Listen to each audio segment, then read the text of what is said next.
All right, we're back on Wrestling Nostalgia. This time I'm being joined by a Simpsons fan, collector, which is probably an understatement, author, and podcast host, Warren Evans. Warren, how are you? I'm fantastic, man. You were just ready to go with that intro. Wow, you are a true professional. Look Well, at I don't know about that, but I try. that. Uh, and people might be saying, "Hey, who's Warren Evans?" But most of you may know him as Bart of Darkness on the Yeah. social medias. And like I said, author. I got your book right here. And Wow, look at that. yeah, and like I said, collector's an understatement, man. I mean, you can see it in the background right there on your shot. Dude, you're the guy. Hey, I'm trying to be, man. I appreciate that. It's you never know what you're getting into when you start collecting anything. I always tell people because, and I'm sure we'll talk about it, but people are like, "Oh, how does this happen?"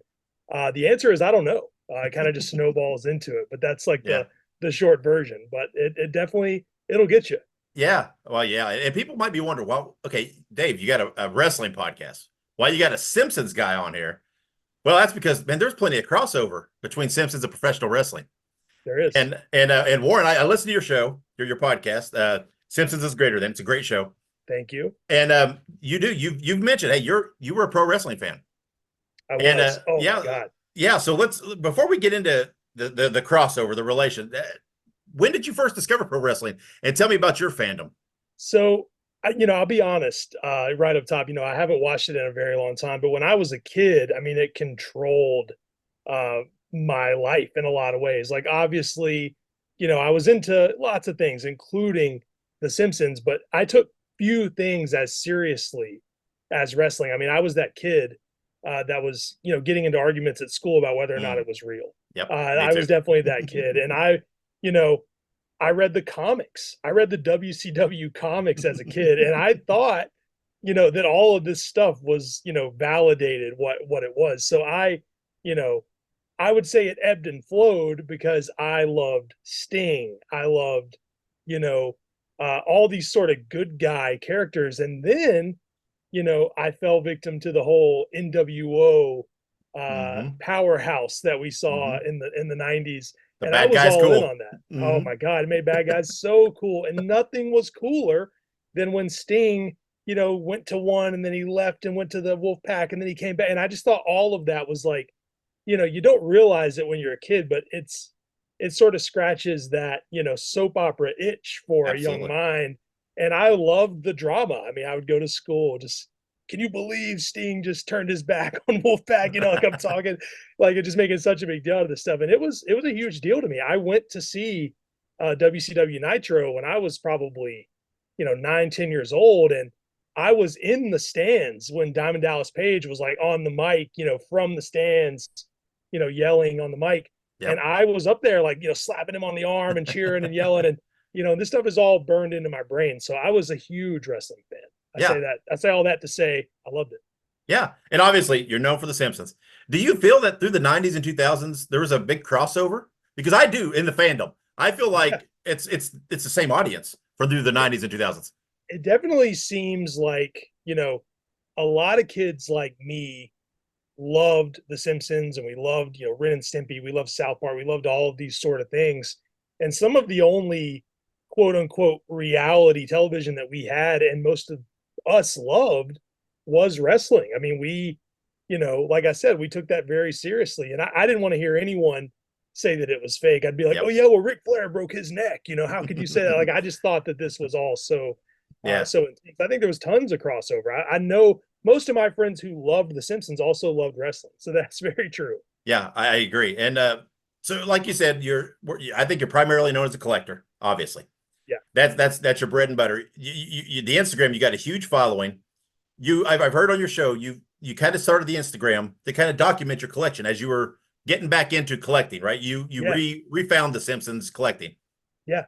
How did it get to where you are now? Because your collection's unreal now. So how did it get from point A to point Z? I honestly, this is so sincere when I say this, and that is, I don't really know. Now, when this all started, um, it here's like the most reasonable explanation. I spent a lot of time in bands, and I was, sort of traveling and doing things around, playing shows all over the country. And I don't want anyone to think that I was some sort of rock star. We were playing small clubs. I was never in anything super, super big. Yeah. Most small venues, but I traveled a lot, and I didn't have, tons of extra cash to buy, toys or all, anything at the time. I was spending it on food or records or stuff music related. Yeah. But I grew up a huge fan of The Simpsons, and I also grew up a bit of a collector. I always collected basketball cards, like I said, comic books, all these sort of things. So once I settled down and sort of, wasn't traveling as much, sort of had a little more time, a little more money, the thought of building a collection really appealed to me, sort of getting back into this, you know, part of collecting is research, right? Part of Hmm. collecting is learning about all this stuff. And it's always appealed to me. It's always been sort of the way my brain works. Yeah. So when I settled down and I started, you know, maybe I'll get back into the, maybe I'll start buying Simpsons stuff. The Simpsons is one of my favorite shows. I was going through this sort of renaissance with the show at the time. I was really falling back in love with the show. Like even some of the, current seasons around that time. This is a little over 10 years ago. And I was Simpsons was on the brain. So I was like, maybe I'll start buying some Simpsons stuff. So I'd go to you know, a flea market or something. I would grab like a Bart doll and be like, oh, this will look cool on the shelf next to my DVDs. And then I would find some Burger King toys and, oh, I can lean these up against the DVDs as well. And before you know it, the shelf is like a wall. And then before you know it, you ran out of room on the wall. So you're kind of putting stuff in bins under the bed, and you're kind of putting stuff in the closet. And so, the way my brain works, it just things sort of snowball when I get really interested in them. And before long, I not only wanted to find this stuff and collect it, but I wanted to learn all about it. I wanted to know, what year did this come out, and how long did this line exist, and what else did they make? And over the course of a few years, we had to get a bigger place because I no longer had room in this apartment. And then we had to get an even bigger place. And it just, these things like really kind of take a hold of you, especially when they're attached to, like something like the Instagram. And once I had a reason, it kind of gave me an excuse to continue finding this stuff and buying it. So I guess the way it got from A to Z is, I can't stop myself. And I Yeah. just had to keep going until I got to this level. Yeah. Yeah. And I can relate because I'm one of those guys that when I have an interest, I want to know everything I can. And I don't just want to know what's out there. I want to know the behind, right? How did this come out? Absolutely. How was this made? How did this happen? Why did this happen? I want to know the bells and the whistles and the how the sausage is made, Yes, so to speak. And absolutely. that's the fascinating part to me is talking to and hearing the stories behind the scenes and some of that. And you definitely, I mean, you do that, right? You have prototype stuff, you have limited stuff, you have international stuff that's just not wasn't available in America.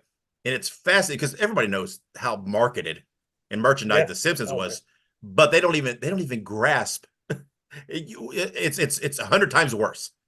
So this stuff, it really truly did, you know, so many people that follow me and listen to podcasts or, even know about Simpsons merchandise, they remember a lot of it from their childhood. They remember the Burger King toys. They remember, the Mattel toys. Most people especially remember the World of Springfield stuff because Hmm. Playmates was such a huge thing. And a lot of those same people grew up with Ninja Turtles. And it was a natural crossover Yeah. when they started making Simpsons stuff. So people remember all of this. And I think most people would say, that they're like, oh, I understand how much Simpsons stuff that there was. But what you realize when you get into this hobby is most people, including myself, really had no idea. So not only was America, cranking it out, but so was Europe, Japan, anywhere that you can imagine had Simpsons stuff. And in most cases, very unique Simpsons stuff to that country that so many of us, would never know about if it weren't for other collectors that did, tell the world about this stuff. If it wasn't, as much as I talk about my own book, one of the people I always give credit to, and I find any excuse to give credit to them, is Robert W. Getz, who Hmm. did these two books in the late 90s. And without those books and without people actually taking the time to track this stuff down.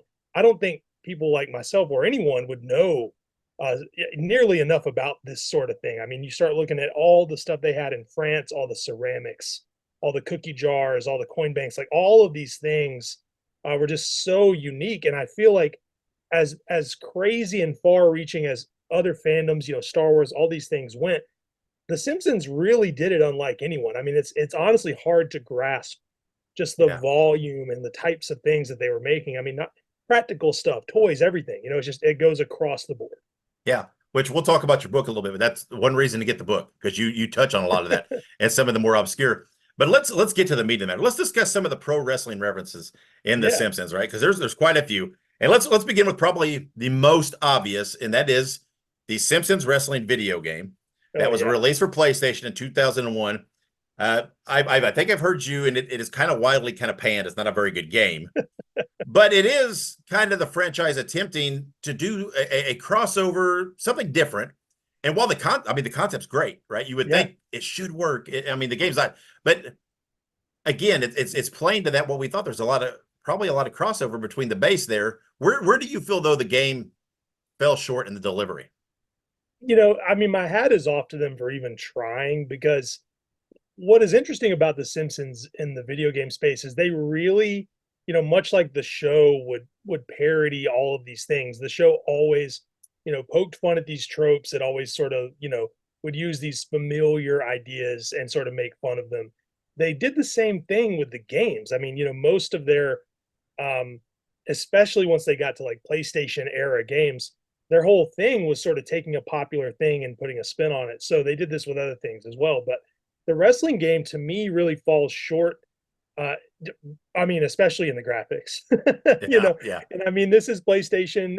There's only so much they can do, and damn, they tried, But I think the appeal of a game like The Simpsons, or a property like The Simpsons in a fighting wrestling type space, it would have to feel a little more real. And I know that sounds hilarious, but what I mean by that is you basically have the characters looking exactly like the characters. Like Ned is dressed like Ned. I think it would have made so much sense in retrospect to actually make it seem like they were wrestlers, like put them all in like wrestling attire, make it seem like this is, a harebrained scheme of Homer's to make everyone start a wrestling federation, or so. There's like another avenue to make this a little more believable. So it honestly feels like you're playing like a poorly skinned wrestling game. Like it's like your friend bought a wrestling game and found a way to like hack the skins to make everyone look like Simpsons. It just feels very it's clunky. But I do think that the fact that it exists is honestly, I'm glad it does. I mean, I'm glad all those bad games exist. It's just kind of perfect that they're bad. But it just falls short in a lot of ways. Yeah. And then let's move on. There's lots of wrestling mentions, appearances, and stuff in the show. Obviously, one of the most recognizable is in Old Man and Lisa. Yeah. And which is in season 8 in 97. Mr. Burns loses his fortune, and Lisa's trying to help him get it back. I think it's a great episode. I love the episode. And it's awesome episode. Yeah, great episode. And I know you're a big Lisa fan, right? Oh my God, the biggest. So, but part of it is he's selling his house when he loses his fortune, and there's a scene where Bret Hart is seen looking at the home. It is hilarious to me because Bret Hart, even to recent time, often puts out there, "Hey, Ric Flair, hey, Hulk Hogan, you don't have a Simpsons figure. I got a Simpsons figure." he holds this, he's always said Bret he's an artist, right? So he loved the Simpsons. He's got that great line. What is that? Ooh, this place has got old man stink. Old man stink, yeah. And it's so great. But it's a very memorable cameo in the show. It's great. And I mean, what I will say, especially for those like NECA figures, is, some people, were disappointed in the fact that so many of those are celebrities, right? But at the very least, we got some really, I'm thankful enough for the fact that we got James Brown and Bret Hart. Yeah. And that alone makes it totally worth it to me. And the Bret Hart one is like, it's fantastic. It's a wonderful figure. So, I like this whole, we get one quick joke from this character and he has a toy.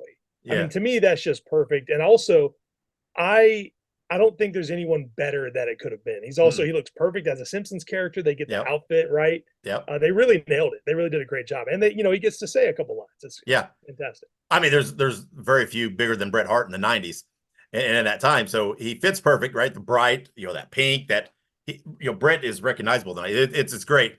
Um, in the episode Bart the Fink, which is in season 7, 96, there's a mention of Andre the Giant. Oh, yeah. Troy McClure says that the viewers may remember him, which is his stick, right? His shtick, as saying such celebrity funerals as Andre the Giant, we hardly knew thee.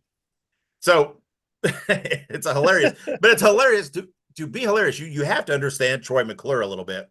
So tell the listeners a little bit about Troy McClure and that running gimmick of if you might remember me in the show. Oh, sure. So Troy is, for anyone that's not like maybe you're not a huge Simpsons fan, maybe it's just something you casually know and this character doesn't ring a bell for you. Troy is your quintessential washed up actor in Springfield. Like he's the guy that probably had a couple popular movies and now he's mostly, I think if we brought him into modern day, he would be the guy that's like, in like a Verizon commercial or something. It's like, oh wait, that's the guy from the thing. Like, he has like this kind of second shot at fandom through almost like meme culture in a way, even though this didn't exist then. So he's sort of like this campy, recognizable, former famous person. And throughout the show, we really see him like, fall lower and lower and lower. We even learn that he is apparently attracted to fish in some way that is never truly cleared up for us. Yeah. And we don't really understand that. But he just becomes, he's like he's a shadow of his former self. He's just not, he's just struggling to make a buck. Yeah, and of course, part of the genius is right. He's voiced by Phil Hartman, which God. I mean seals the deal, right? It doesn't matter what you put. Phil Hartman was going to make it great. They literally called him the glue on SNL. He could just make anything funny. He was just the best. Yeah. And so it's sad because losing Phil meant we also lost him and Lionel Hutz. Yep. And I got to think that we would have only gotten deeper into those characters as the show went on. So he did tons for the show. Absolutely. Then another episode called Smoke on the Daughter from season 19 in 2008, where Homer makes Bart perform as the masked luchador El Guapo and is asking him to preen harder. Is this, as far as I know, is this Bart's only alter pro wrestling ego? Yes. There is a time where Bart has the only thing similar is there's a time where he has like a robot and like a when they used to have the fighting robots on like Comedy Central. I'm blanking on the name of that show, BattleBots or whatever. Yeah, something like that. He does a thing like that, but this is the only time we really see him wrestle. So there's like other like fight-ish things like the robots, but yeah, this is his only wrestling alter ego that I can think of. Yeah. 35 seasons. Yeah, well, I mean, obviously Bart's had several alter egos, right? And I know you're a big Bartman fan. So we'll taking Bartman aside, where do you think El Guapo stands on the list of Bart alter egos? And has it been underutilized in the show?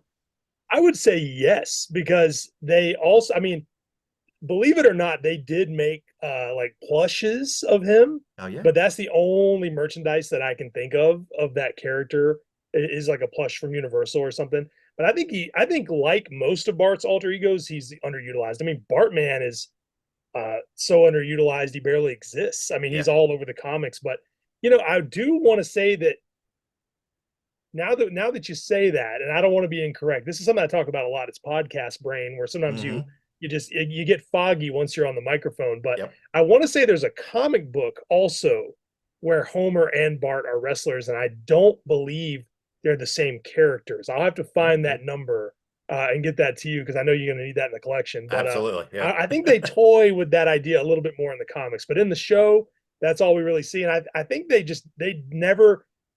think the show now realizes that they can bring that stuff back a little more regularly. And back then, they just didn't look at it that way. Like these things were often one-time gags that even the people in the world forget about. So I wish we would have seen a little bit more of that. Just like Pie Man, just like all of these guys, they could have done so much more, Yeah.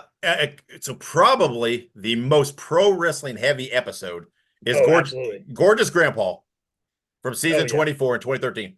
So in this episode, Abe Simpson, Grandpa, remembers his past as Springfield's heel wrestler, Glamorous Godfrey, which is kind of a play on Gorgeous George. And it's full of talk of wrestlers, all these wrestlers from Simpson, the Springfield's past and present. And Bart becomes enamored with Grandpa because of this. I think, man, this is such a fun episode. I mean, being a huge wrestling fan, huge Simpson fan, man, I think this is great. I love Grandpa. So Oh when I yeah. think when they can, and I think this is a perfect scenario to put Grandpa in. I think this, man, I think this is a very underappreciated episode. This is something, and I'm glad to hear someone else say. I mean, anyone that listens to my show knows that this is kind of, I've sort of built this part of me into like everything I do now. But don't believe the stuff you see online about how the show is bad beyond a certain Oh, point. I mean, you will literally find so many gems in mm-hmm. these later seasons, and maybe they're a little less frequent. Like maybe not every episode becomes like your favorite episode. Maybe you don't think about every episode for a week after you watch it, but like you will find these episodes, that sort of reminds me, if I can just go off on a tangent, there was Sure.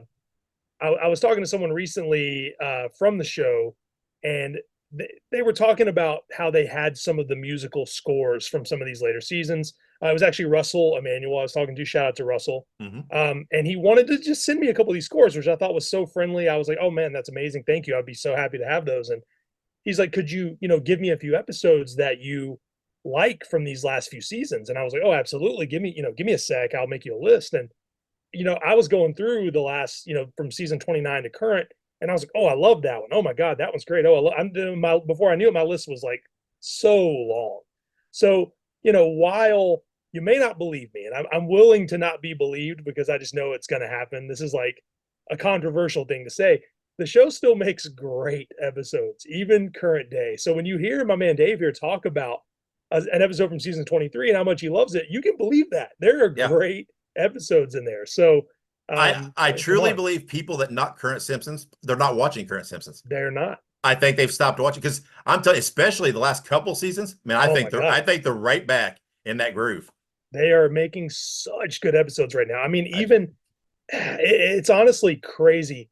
But every year, when the premiere happens, for the last couple of years, I've posted a thing that's like, hey, you can feel how you want to feel, but I'm just thankful that, at my age, I'm still able to watch the premiere of a new season of The yeah, Simpsons, a show I've been watching my whole life. Like that's so crazy that I can still be like, oh my God, here's a new season of the show.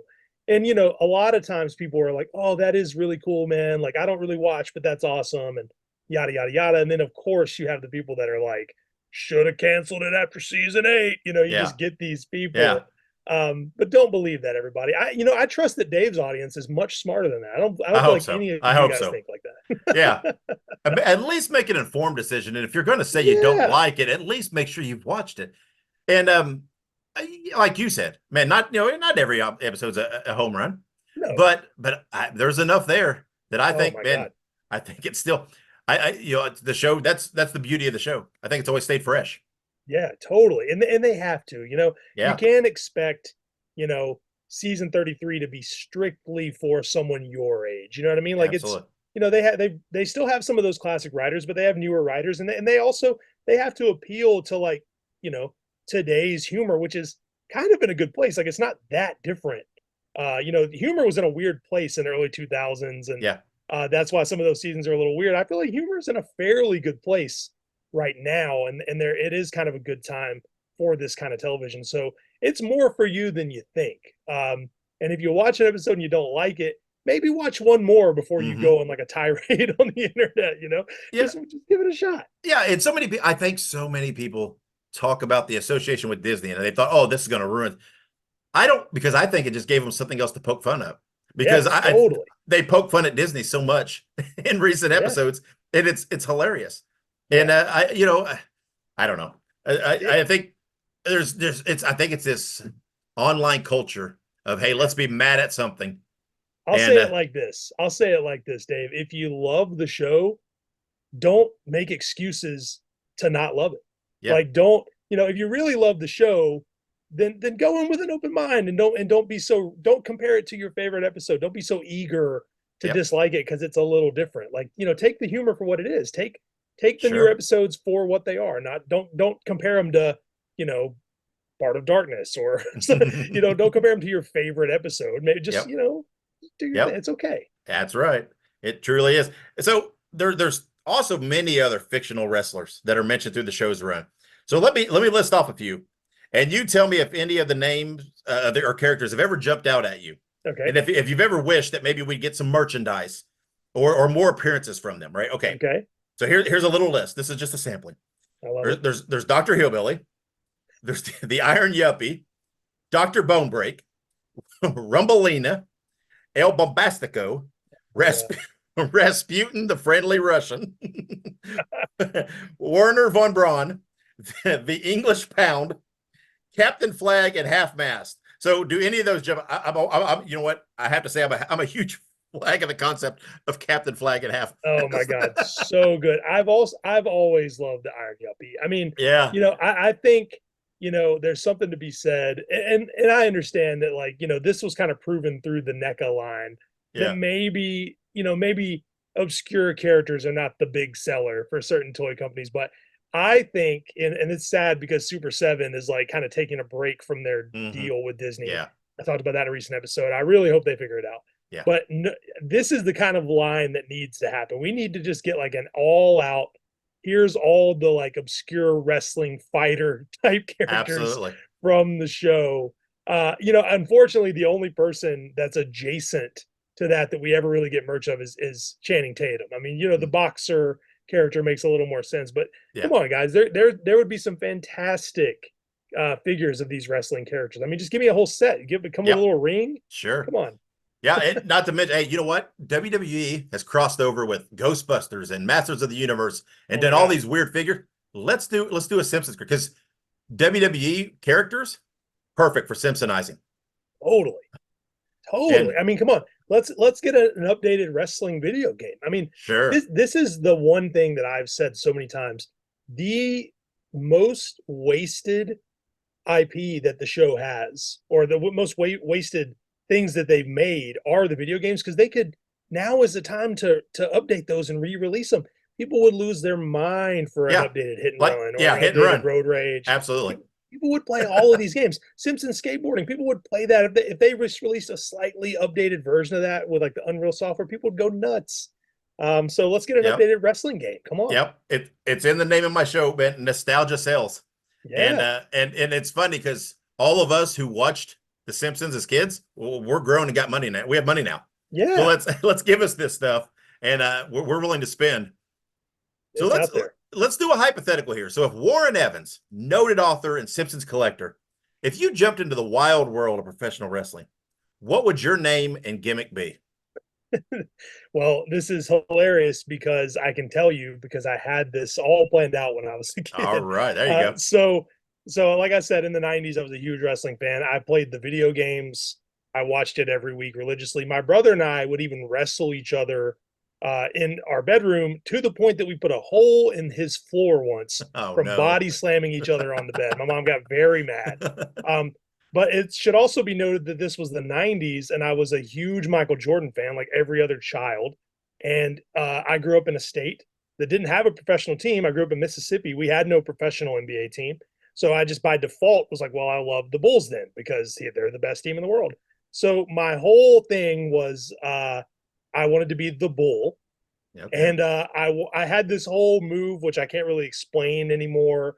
It was probably like 2 or 3 moves like combined within wrestling, but I had this whole thing. We used to put a tape in the boombox and do like that, the walkout music and everything. We were so into it, man. This is something I've never really gotten to talk about. And it's kind of all just coming to me now. We thought this was the coolest thing on earth. So, in fact, no, I can tell you the move. I just remembered it, Dave. This is an exclusive for your podcast. It was essentially, I would pick them up on my shoulders, and I would sort of do I would spin them around into essentially like a sort of like a DDT type thing. I think there's a move similar to this now. Yeah. But I just thought it was so cool. And I even called it something. I had like a cool name for it, which I cannot remember.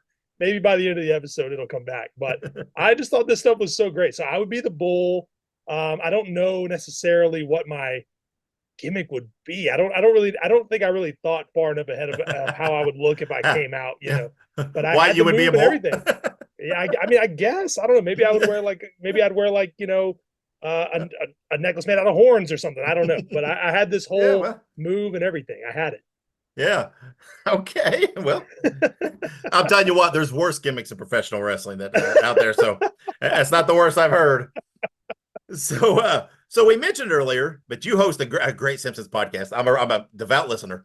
Thank you. Called Simpsons is Greater Than. You've done it for a few years now. Yeah. So what made you dive into podcasting? Did you just feel it was an extension of what you were doing on Instagram and exploring this fandom? So And it was really COVID, to be completely honest with you, because okay, I had talked about doing it. I'd sort of made excuses to not find the time for it, and when everyone was in their house bored, I was like, well, you know what? Now's the time. People will have time to listen. People will have time to come on. I'll have time to do the research, and so it kind of just felt like a good time to force myself into it. But it's interesting because the podcast has sort of morphed a little bit because mm-hmm. when I first started, it was mostly interviews with people from the show or big fans of the show, and that was sort of what I was going for. I wanted every episode to be like interesting conversations. But along the way, I met this guy Brandon Withrow, Yep, who made the viral Simpsons TV that I'm sure all of you have seen. yeah, This thing literally broke the internet. Like I am yeah. not exaggerating. Like Very cool. he caused a national shortage on the stuff required to make it. Like you couldn't find the correct color for a while. You couldn't find the Raspberry Pis for the screen. He literally, I mean, this thing blew up in an insane way. It's one of the most well performing threads on Reddit ever. I think it's like crazy. Um, and I had Brandon on because everyone was posting this TV, but you know, no one was actually saying his name. Brought him on, interviewed him. We really hit it off. We became friends. Now, long story short, he's the co-host.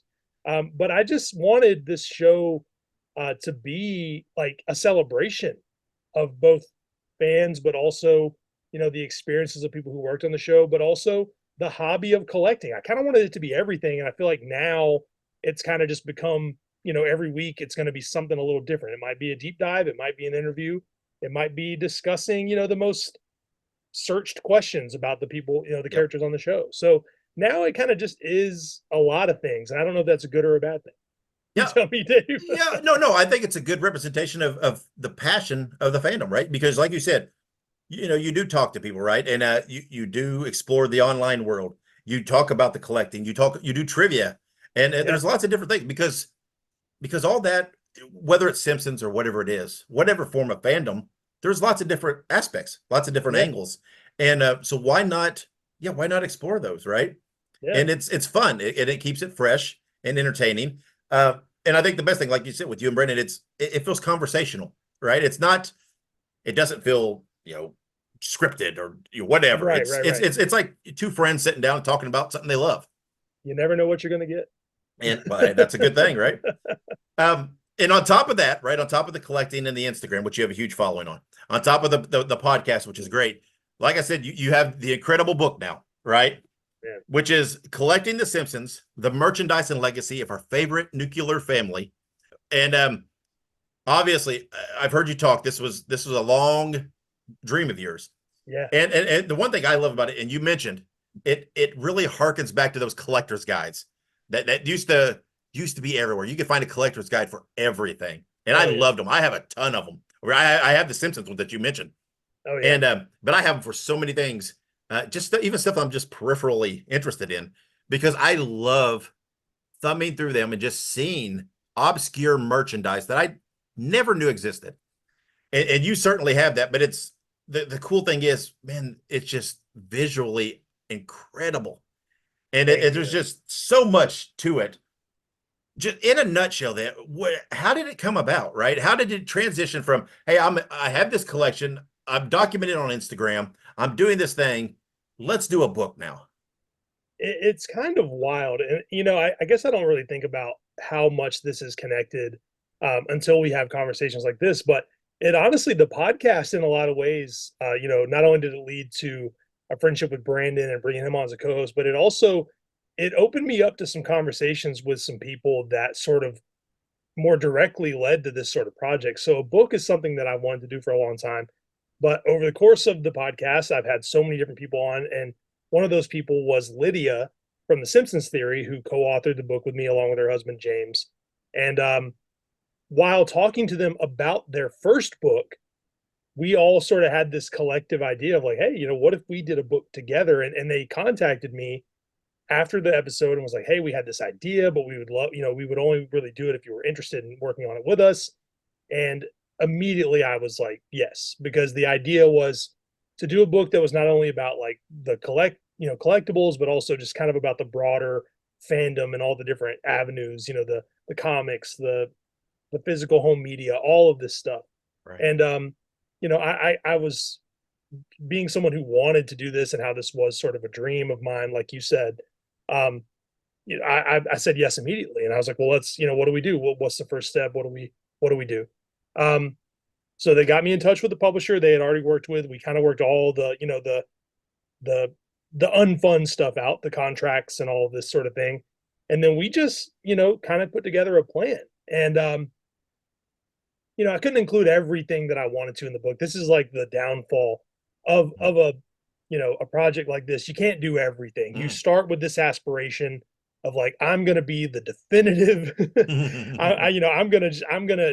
You're never gonna need another book. And you know, as soon as you get about halfway through, you realize how impossible that is. I mean, this thing Right. would be the size of an encyclopedia if I truly got everything in there. But I always emphasize the word first book, because who knows what we can do, Sure. Yeah. from this. But they came together. The short version is they came to me with an idea. We made this project work. I brought in my dear friend Caroline Walker Evans to take the photo. She did an unbelievable job. I would Absolutely. argue that the book would be nowhere near as good without her eye and without her talented work as a photographer. Because it's one thing to hear me talk about something from Japan. It's another thing to see this beautiful shot of it and Yeah. really get to, I mean, these photos, you feel like you're holding the thing. I mean, the photos are really beautiful, Yep. and I'm allowed to say that because I didn't take them. Sure. But I'm super proud of how it turned out, even if I wish it could have been even bigger. So we'll just have to save that one for the next book. Yeah, absolutely. And the Simpsons are still going strong, Oh right? yeah. Not maybe not as I would say not, I'd love to see a little more merchandising out there in the general public, but it is what it is. Do you ever foresee, because right, the Simpsons are still going strong, still putting out episodes, still very relevant. Professional wrestling is a huge industry right now, right? Doing big ratings, big money. I don't think we've seen the last crossover between the two. I would have to think that at some point pro wrestling will be revisited in Springfield. What say you? I really hope so, because I mean, this is, it's arguable that wrestling is as big as ever. Um, and I feel like there would be silly not to like further capitalize on this. I mean, we're seeing, I never thought we would see, like I said, I don't watch a lot of current wrestling, but Yeah. I never thought we would see someone as big as The Rock come back into the show, and Yep. and be so involved again. All these. I mean, Sting is still involved. I mean, all of Sure. these people that you just don't imagine. So I think it would be insane not to further capitalize on the popular. I mean, they're two of the longest running things ever. I mean, Yep. wrestling is like its own, huge mountain of lore. So you got to bring it back. You got to do something else with it. Well, I hope so. And like I said, I think maybe, like you mentioned, maybe the best avenue is let's revamp that game. Let's Yeah. improve that Oh, for game. sure. Let's do it right, because it's a little. I'm not saying the development, but the release is a little easy because you don't have to have a physical release anymore, right? Everything's downloadable. Oh yeah. So it's. I mean, personally, I think let's do hit and run first, but and Oh let's my get that God. there. Give me Hit and Run. I You can't. know, Disney's allergic to money if they don't do that. I I don't guess understand. I don't understand why people are crying for this game. I People know it. want this game so bad. And if they did that, I think they would see the value in all of them. I mean, if they reskinned Simpsons Wrestling tomorrow and threw it on the store for $5.99, Oh $10.99, yeah. whatever you want to do, they would make so much money their heads would spin. People would buy. I mean, come on. I just don't think they realize how much people want this. And I don't know if it's tangled up in contracts, or Yeah. who knows what the real holdup is. I'm sure it's a little much for us to understand, but Yeah. come on, guys, it is just a gold mine waiting to happen. I mean, look at Tapped Out. Tapped Out is one of the most Mm-hmm. money producing things the show has ever done. If that doesn't make your head hurt, then nothing will. Yep. Well, let's hope, right? I mean, again, the show's still going strong. How much longer can Simpsons go? I know everybody always thinks that, right? Is there ever going to? But obviously, the voice actors are they're aging, right? What happens when they can no longer do that? Do they replace? I think you Do have to hang it up Yeah, the moment an original cast member taps out and can no longer, or maybe they could, but they don't want to anymore. You got to just fade it out. And here's the thing: I know we're living in a time of AI, and mm-hmm. people are convinced that you can make anything work or whatever. The Simpsons is like one of those things that it's too sacred, and you know I'm sure Disney would be tempted to recast or to find another way to keep the show going, but I think that is truly sacrilege to do that. And I think if anything, let the show fade out in the original run. Maybe a few years later, you bring back another version of the show, or you do a new take on the show. You play with the animation style, you play with the era. You do a show where they're older. Then you can toy around with the voices if you really want. But Yeah, you cannot have the original run of the show with new people. You just can't. There has to be a separation. And the moment Dan or Julie or Yardley or Nancy or any Hank, Harry, any of them can't do it, you gotta be done. I agree. And that's my 2 cents. I agree. But I think, hey, the world's wide open. Let's do some spinoffs, right? We can do spinoffs, right? Let's do some lesser characters. You can still keep that universe, that property out there in different ways, right? I mean, Right. there's a right way to do it, and I don't know. Who knows? I mean, Yeah, it's still give it a year off or something. Give it a couple of years off. Do revamp like some other version because you own the property. I think that's totally acceptable. I think people like me, they just want a clean break. And yeah, that's not just the OCD in me talking. Like absolutely. truly, it just would feel weird any other way. Like you can't have 35 seasons with Dan Castellaneta and then all of a sudden the last like 3 years of the show, because to me it's negligent to go beyond those people.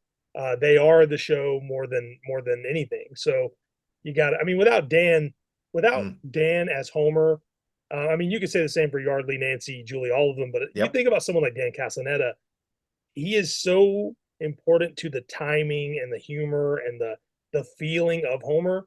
You could never replace him, and even if you could, it would just feel wrong. I Yeah. mean, just get that out Yeah. of here. Have you ever thought it through? To say they get to that point and they know everybody at the cast is okay. It's time. Let's just let's just call it. They're going to get a clean in, right? They know when it's coming. Have you ever thought, how do we wrap this show? Well, this is honestly the truth, and I wish that I could come up with a better ending. But what's funny about what I'm about to say is I cannot find it on the internet anymore. But I know 1,000% that this was said, and it was in an interview with Al Jean, and I think it's the perfect ending. And I will say this till the end of time. Uh, he said in an interview once that the show ended in his mind.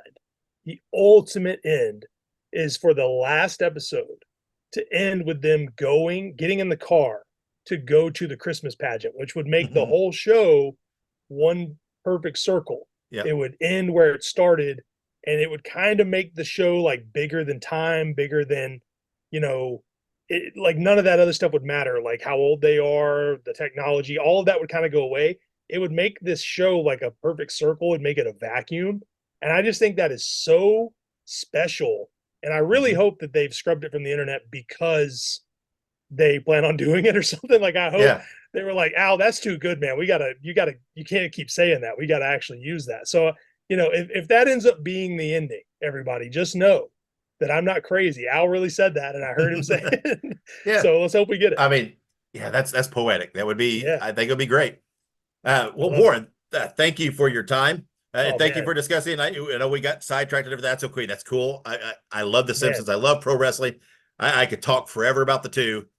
Again, I highly advise that everybody go out and get your book, Collecting the Simpsons, the merchandise and legacy of our favorite nuclear family. It's available pretty much everywhere, right? everywhere. Bookstores, online Yeah, vendors, Amazon, Barnes and Noble.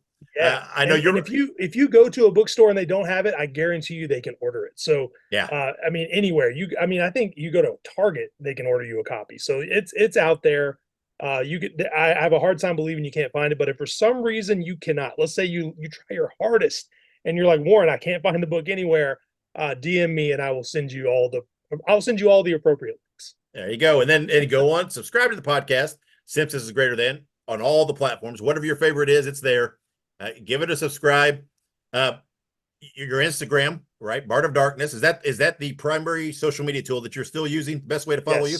Yeah, best way to follow me. We might toy with some new stuff this year, but for the foreseeable future, that is where I live. Yeah, you're constantly active on there. You go live on there, right? You're posting reels, you're posting pictures, you're constantly on there.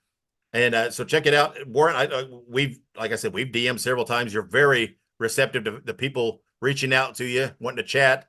Yeah, man. That's the best thing I love, man. I love people that are passionate and that are at this certain level, right? I mean, whether I know you're humble, but you're at this certain level within Simpsons collectability, but you love talking to other people that enjoy this property.